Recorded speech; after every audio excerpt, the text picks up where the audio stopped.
Banger after banger.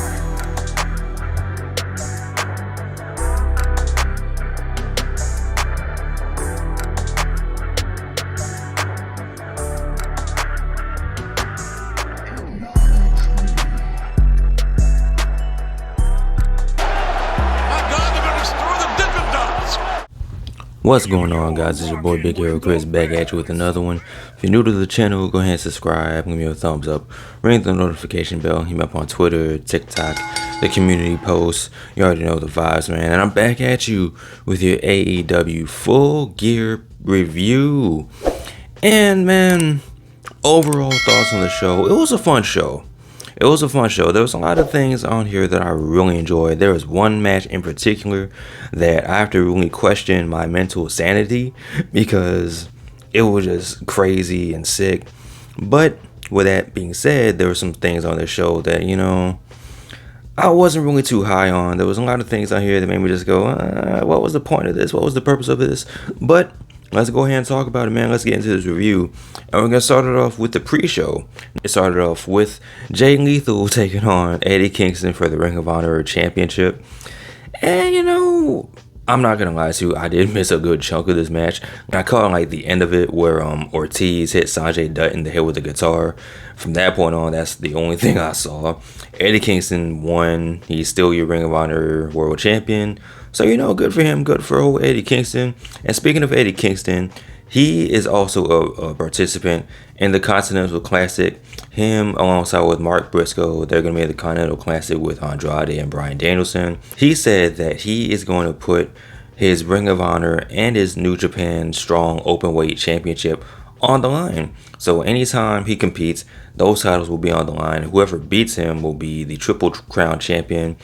And they said something about whoever wins the overall tournament will be champion. So they're going to have another championship belt alongside the numerous AEW championships as well as the Ring of Honor championships. So, hey, more championships, more problems, man. You already know how that goes. So after this, we had a match between Buddy Murphy and Claudio Castagnoli, who's very European.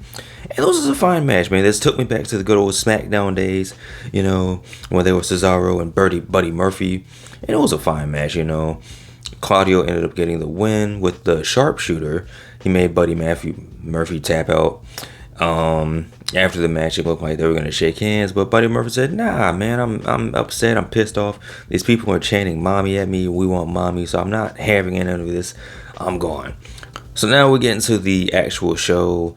It started off with the trios match between the Rated R icons Sting, Darby Allin, and Edge, taking on the Patriarchy, Christian, Nick Wayne, and Luchasaurus. And the funniest part about this whole match was Christian's entrance. He had a whole bunch of children singing his theme song. They're harmonizing over the instrumental of his theme. And what made it even more funny was these kids were all wearing turtlenecks like their father figure, Christian Cage. We should all inspire to be like Christian and wear turtlenecks. Sleeveless turtlenecks, by the way. And this was actually a fun way to start off the show. You had Sting doing dives. And there was one spot where Luchasaurus chokeslammed Darby Allin to the outside. He landed on the ring apron. And commentary mentioned that after this, Darby Allin was supposed to be getting on a flight to climb Mount Everest. I'm like, yo, what in the hell is wrong with Darby Allin? He just does some of the most outrageously, insanely crazy things I've ever seen. And the big story of the match was Edge wanting to get his hands on Christian Cage. Christian Cage wanted no parts of it. Anytime him and Edge were in the ring by themselves, Christian was really finding a way to, get out of the ring, get away from Edge, just avoid Edge at all costs. There was even one spot where it looked like Ric Flair was going to get involved, mate.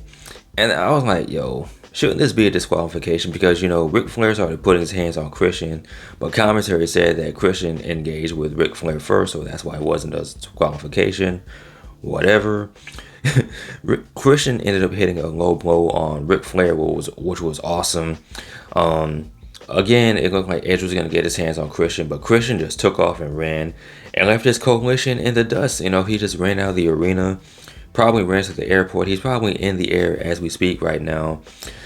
Edge, Sting, and Darby Allin ended up getting the win. So, fun match, fun way to start off the show. The crowd was really into it. So after this, we had Orange Cassidy defending his international championship against Jon Moxley. And the big story of the match was, Orange Cassidy trying to hit the orange punch. And he ended up winning. He ended up beating Jon Moxley after he hit like 17 orange punches on this man. And it was an overall fun match. Guess who ended up bleeding? You would never guess. It was Jon Moxley. Did you guess it? I'm pretty sure you guessed it. But Jon Moxley ended up bleeding, But yeah, man, Orange Cassidy finally won. He finally beat Jon Moxley to retain his international championship. And this was fine. Their previous match was a whole lot better, in my opinion. This match was fine, but the first match was a whole lot better. So after this, we had the AEW Women's Championship being defended. Hikaru Shida versus Timeless Toni Storm.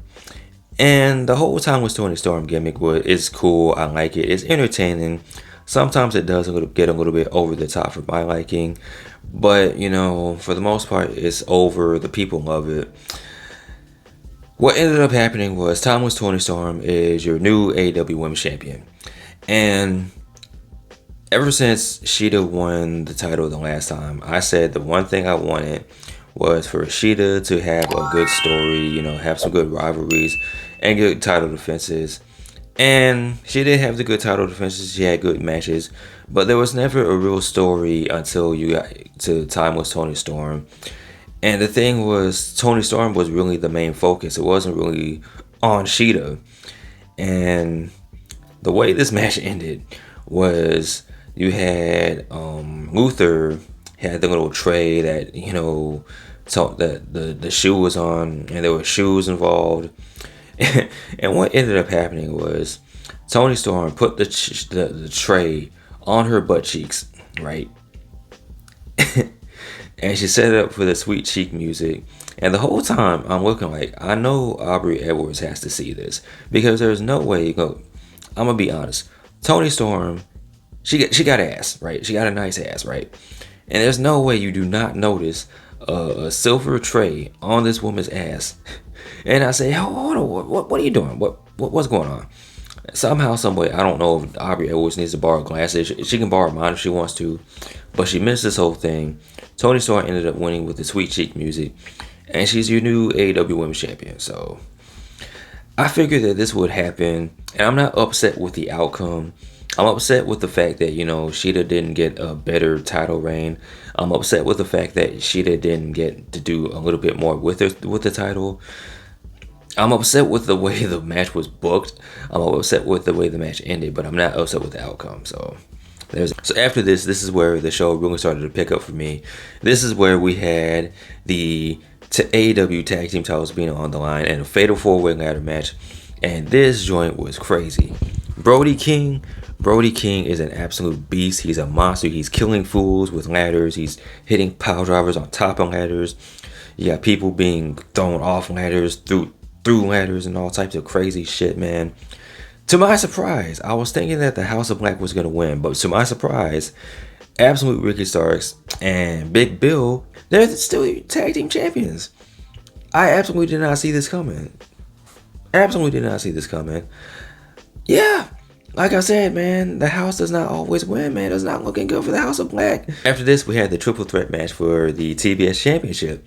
You had Kris defending her championship against Julia Hart and Skye Blue. And Skye Blue had a brand new entrance. She has a brand new theme. She came out, she had her baseball cap on, but she took the cap off, threw it on the ground, stepped on it, and put on a crown. And I gotta say, overall, this hasn't been a good year for caps or hats as far as AEW goes. Jake Hager, he gave up his purple hat, which he loves very much. And Skye Blue gave up her baseball cap. Sad times for baseball caps. But this is a happy time for the House of Black, who finally won. I was starting to give up hope on the House of Black. Julia Hart's theme has a part where it says the house always wins. I'm like, are you sure about that? But Julia Hart is your new AEW Women's Correction, she is your new TBS Champion. And And I gotta say, man, I enjoyed this match a little bit more than the Shida Toni Storm match. They were cooking, man. They were doing cool spots. There was even one spot where I was thinking Skye Blue was gonna end up getting the win. And there was even another spot where I was thinking that Skye Blue was gonna link up with Julia Hart, and she was being a whole lot darker, but Julia Hart said, "Gotcha, bitch," and she hit it with the old okie doke. But yeah, man, Julia Hart got the win. Kris Statlander, she had a good run as TBS champion. Now I will say that Kris Statlander did do a good job of elevating the TBS championship from even where Jade Cargill had it. So, she did have a good run. And me personally, I wouldn't mind seeing Kris Statlander go after the women's championship. I feel like her and Toni Storm could have a pretty good feud. So, good for her. And good for the House of Black. They finally got a win. We have the major announcement, the major signing. It's Will Ospreay. Will Ospreay is officially All Elite, man. Good for Will Ospreay. He came out, he made his way to the ring. People were crying and celebrating, rejoicing the fact that Will Ospreay is officially a member of the AEW roster.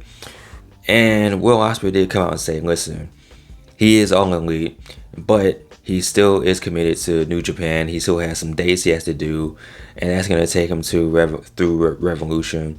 So after he finishes up his obligated dates, his obligated time with New Japan, he's locked in. He's going to be a full-time AEW wrestler.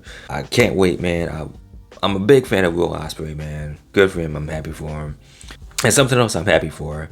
This damn Texas death match between Swerve Strickland and Hangman Adam Page. And this, by God, was definitely a Texas death match because, good God almighty, there was a lot going on.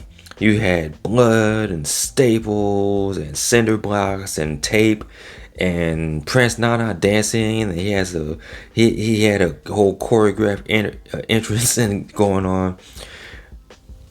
Normally, I'm not too big on deathmatch wrestling. I'm not too much of a fan of it, but this match right here between Swerve and Hangman, definitely the best match on the show, best match on the card. Definitely a contender for match of the year, man. Swerve, I do not know how this man is still alive. He lost a lot of blood. He was bleeding heavy. It was early on in the match. I'm thinking Hangman had this man murdered. Swerve lost a lot of blood. He turned into a zombie. He went Super Saiyan. He's stapling himself in the chest and whatever. He's hitting Hangman with cinder blocks. There was barbed wire tables. The crowd is chanting, "We want tables." There was even a chant for "We want fire." I'm like, you guys are fucking sick. You already got tables and blood and cinder blocks. What more do you want for these men? They were even chanting "Fight forever." I'm like, no, they do not need to fight forever because they're gonna end up dead. Swerve ended up getting the win, man. Oh, yo. Deathmatch, man. Prince Nana was even hitting the dance to power up Swerve. I'm like, yo, this match is crazy, man.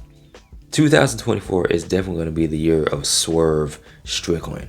Whose house? Swerve's house. So after this, we had the friendship match. We had the Young Bucks taking on the Golden Jets. And this was the point of the show where I kind of started to check out.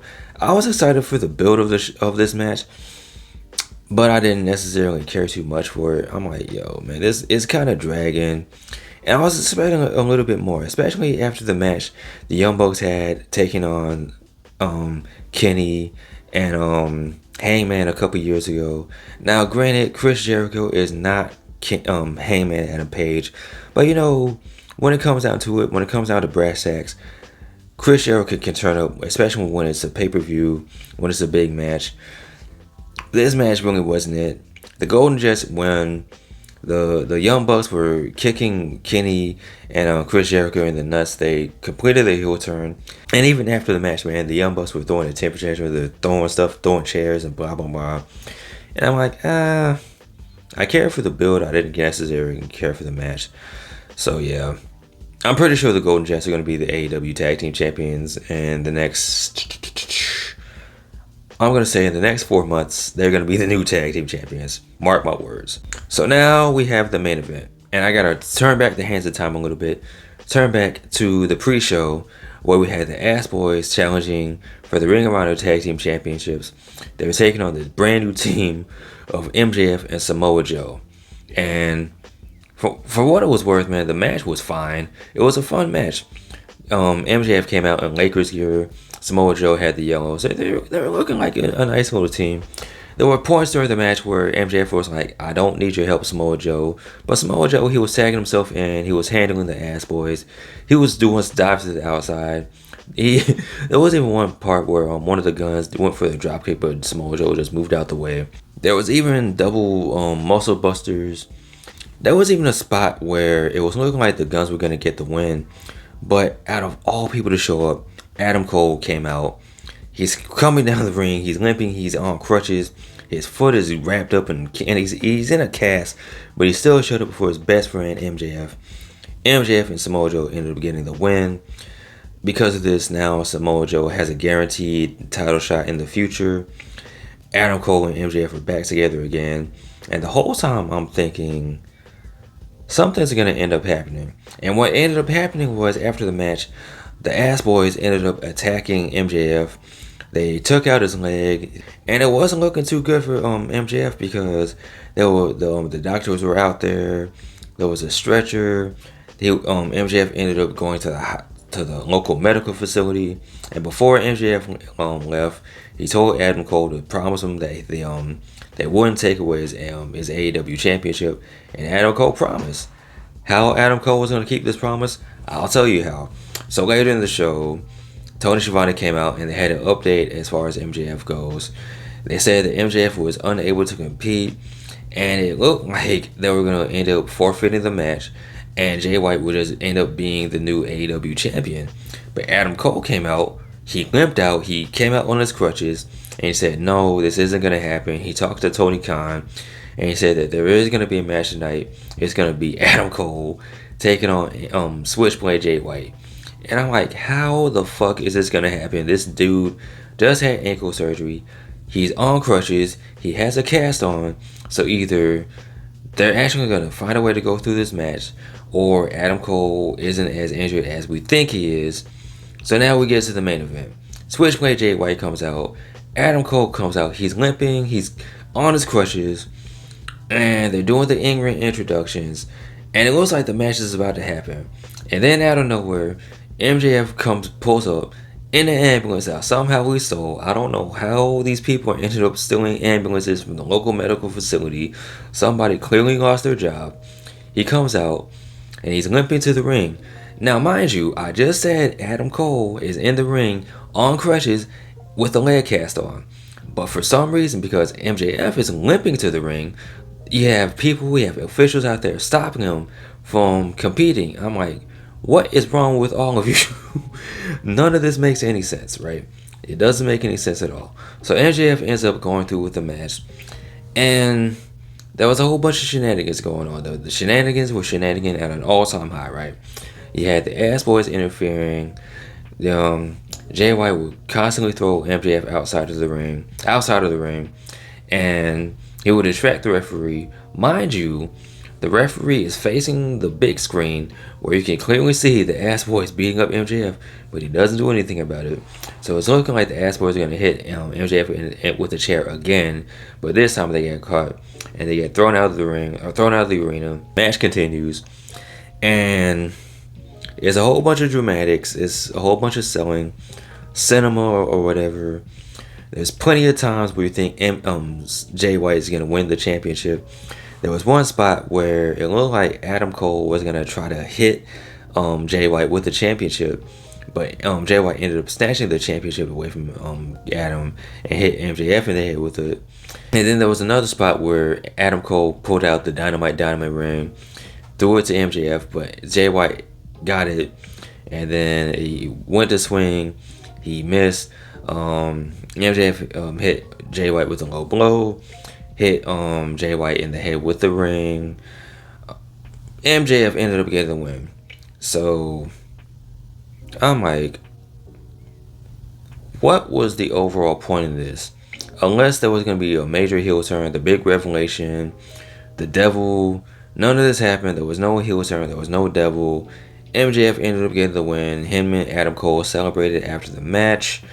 They're crying, they're hugging, you know, they're being brochachos and best friends. And that's how the show ended. And with all the shenanigans that took place, with the whole story throughout the whole show of how Adam Cole can compete, the return of MJF, it was like, for all this to take place, the ending ended up feeling flat. And I'm like, what was the whole point of all this, man? I don't know. If it wasn't for Adam Cole turning heel, I don't know. I don't know, man. I wasn't really feeling the main event. I was looking forward to the match. I thought the match would be good, but with everything they did, it was just really overbooked. It was too much going on. I don't know. So where this leaves Jay White in the Bullet Club, I have absolutely no idea. But, you know, MJF is now officially the longest reigning AEW champion of all time. He's held it for a year at this point, so, you know, I don't know. I really don't know. But with that being said, man, I did overall enjoy Full Gear. The shenanigans wasn't really feeling that too much, but it does end up getting the honorary W. What did you guys think of this show, man? Let me know in the comment section below. Like, comment, and subscribe. You guys take care. Bees, I'm out. Peace.